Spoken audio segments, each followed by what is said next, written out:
Lesson 2A, Crafting Effective Prompts, Part 1. In Lesson 1, we discuss the principles involved in writing prompts. These principles are general truths or guidelines to help in understanding more complex aspects of writing prompts using large language models. We will now dive into designing prompts for specific tasks or goals. You will see examples to better understand how the principles already learned will greatly assist you in writing high-quality prompts with predictive results. 1. Ensuring clarity and specificity in your prompts. Making your intent crystal clear. Imagine you're a tour guide leading a group of tourists through a vast, mysterious forest. Your job is to guide them safely to a hidden treasure. Now, if you simply tell your group, "Let's go this way," they might get lost, and the treasure hunt becomes a big, confusing adventure.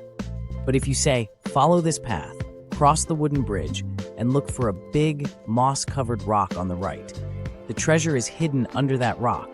You've provided clear and specific instructions. Your group can now confidently follow your lead and find the treasure easily. When we talk about ensuring clarity and specificity in prompts, we mean providing instructions and details that leave no room for misunderstanding. It's about being the best tour guide for your computer or program, ensuring they reach the treasure of information or answers you seek. More examples of clarity and specificity. Researching a historical event. Instead of saying, "Tell me about World War II," which is quite vague, you can be specific. Please provide detailed information about the causes and consequences of World War II, focusing on the years 1939-1945. This way, the language model knows exactly what historical period and details you're interested in. Getting a recipe. If you want a recipe for chocolate chip cookies, you could say, "Please give me a detailed recipe for classic chocolate chip cookies, including ingredients and step-by-step instructions." This specifies that you want a complete recipe, not just a general discussion about cookies. Translating a phrase. When you need a translation, be clear about the languages involved. Instead of saying, "Translate this," you can say, "Translate this English phrase, 'Hello, how are you?' into its Spanish equivalent."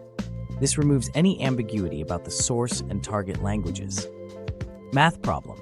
If you have a math problem to solve, specify what you want. Instead of saying, "Solve this equation," you can say, "Please find the value of x in the equation. 2x plus 3 equals 9. This makes it clear that you're seeking a numerical solution. Open-ended or creative prompt. Creating a story. Instead of vaguely prompting, "Tell me a story," you can guide the model with, "Craft short story about a young astronaut's first journey to Mars," emphasizing their emotions and the beauty of space. Summarizing a text. When you need a summary of a lengthy article, instruct the language model clearly. Say, "Provide a concise summary of this article about climate change, covering its main causes, effects, and possible solutions." This guides the language model to summarize the specific aspects you're interested in. In all these examples, you're giving precise instructions and adding key details to your prompts. This clarity ensures that the language knows exactly what you want, resulting in more accurate and relevant responses. In summary, crafting clear and specific prompts is essential to effectively guide language models towards the answers or outcomes you desire. Think of it as mapping out a clear path in your digital quest. By being precise in your instructions, you can ensure more accurate and tailored responses, much like a skillful tour guide leading their group to a sought-after destination. 2. Incorporating complete sentences and proper grammar. So, when you craft your prompts, think of them as little letters to the language model. Start with "please" or "can you," and then ask your question or give your instruction. For example, instead of saying, "Translate Spanish to English," you can say, "Please translate this Spanish text to English." It's polite, clear, and easy for them to understand. Requesting a recommendation. When seeking a book recommendation, don't just say, "Book recommendation." Say, "Could you recommend a science fiction novel that's suitable for a teenager?"